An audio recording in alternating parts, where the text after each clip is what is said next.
There we go. Okay, so when you are approaching a patient for venipuncture, you'll need to have your butterfly needle. So the blue one in this truss is the smallest. It's the best for like old people's veins. There's also a green one, which is bigger, but I never use that one. And you need to have a vacutainer. So how you usually put these on is like this. So I usually set up the needle before I go to the patient, because then it just makes them nervous if you're doing it right in front of them. So you just kind of screw this part onto the vacutainer like this. Perfect. So you have the needle and the vacutainer.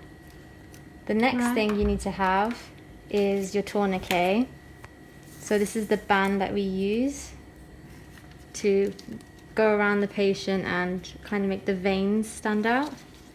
So we have one of those. You also need like a wipe. There are different types. You can have a wipe like this, or there's these little things you can clip. What's the difference between? Because I've seen some people using those.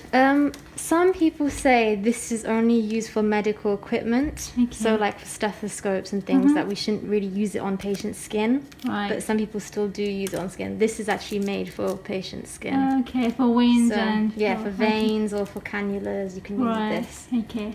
Then the other thing we need is some tapes. You find it easier putting the tape on the tray, so it's easier just to get it on the patient quicker.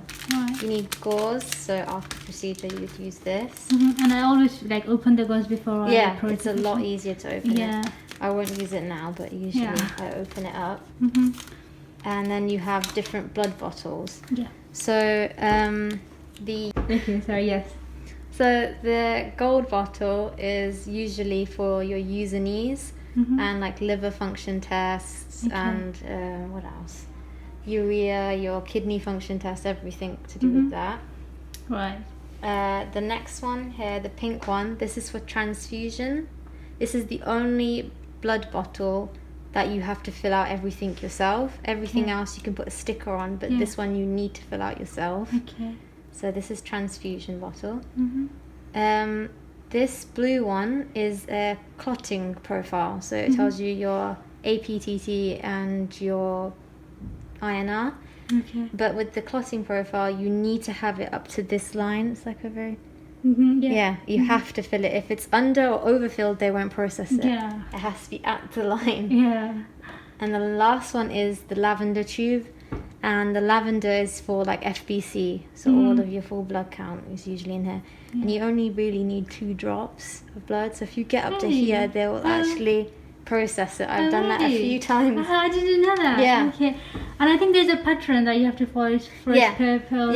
So there is a pattern. I think it's blue first. So when you're doing, so if you have all these to do, you'd have pink first. You have to do transfusion first. Then you do blue, then yellow, then purple. Okay, right. So this is the order usually.